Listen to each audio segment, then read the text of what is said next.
ഓണമല്ലേ ഇപ്പൊ, തിരുവോണം.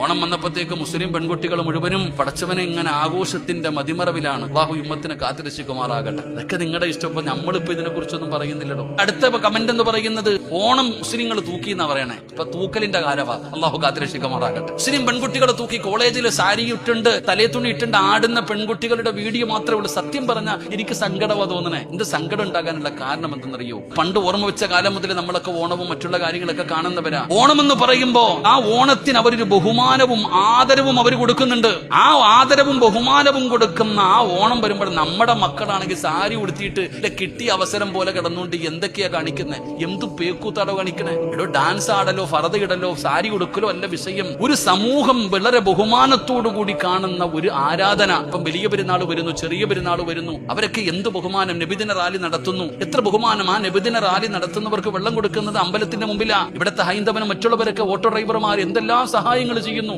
നമ്മൾ ബഹുമാനത്തോടു കൂടി കാണുന്നതിന് അവരും ബഹുമാനിക്കുന്നു. ഹൈന്ദവ വിശ്വാസികൾ ഓണത്തിന് ആ ഓണം എന്ന് പറയുന്നത് ഒരു ആരാധന പോലെ വളരെ ബഹുമാനത്തോടു കൂടി കാണുന്ന ഒരു കാര്യത്തെ ഈ ഉമ്മത്ത് സാരി ഉടുത്തി ഡാൻസും ചെയ്ത് കോമാളിത്തരം കാണിച്ചിട്ട് അവരുടെ മനസ്സു വേദനിപ്പിക്കുക ചെയ്യുക. ഈ നമ്മുടെ ഉമ്മത്ത് ചെയ്യുന്നത് മാത്രമേ വീഡിയോയുള്ളൂ, പ്രസംഗമുള്ളൂ, പാട്ടുള്ളൂ, വേറൊന്നുമില്ല. പരിശുദ്ധമായ ദീൻ പഠിപ്പിക്കുന്നത് മറ്റുള്ള മതങ്ങളെ ബഹുമാനിക്കണമെന്ന. ലക്കും ദീനക്കും വലിയ ദീൻ. അവർക്ക് അവരവരുടേതായ ദീൻ, അവരവരുടെ വിശ്വാസങ്ങൾ, അവരവരുടെ ആദർശം, ആശയം ബഹുമാനിക്കാൻ നീ പഠിക്ക്. സൗഹാർദ്ദം, മതസൗഹാർദ്ദം, മതസൗഹാർദ്ദം, മതസൗഹാർദ്ദം. എടാ പൊട്ട, മതത്തിന് സൗഹാർദ്ദം ഒന്നുമില്ല. മതത്തിന് എന്ത് സൗഹാർദ്ദം? മനുഷ്യനാ സൗഹാർദ്ദം വേണ്ടത്. മതത്തിന് എന്ത് സൗഹാർദ്ദം? ഹൈന്ദവനാണെങ്കിലും ക്രിസ്തു മതമാണെങ്കിലും മുസ്ലിം മതമാണെങ്കിലും മതങ്ങൾക്കല്ല സൗഹാർദ്ദം വേണ്ടത്, മനുഷ്യനാണ് സൗഹാർദ്ദം വേണ്ടത്. അല്ലാഹു നമ്മുടെ മനസ്സുകൾക്ക് സൗഹാർദ്ദം നൽകുമാറാകട്ടെ. മതത്തിന് വല്ല സൗഹാർദ്ദം വേണോ? മനുഷ്യനാണോ വേണ്ടത്? ആദ്യം നന്നാകേണ്ട നമ്മൾ. അല്ലാഹു നമ്മളെ നന്നാക്കി തരുമാറാകട്ടെ.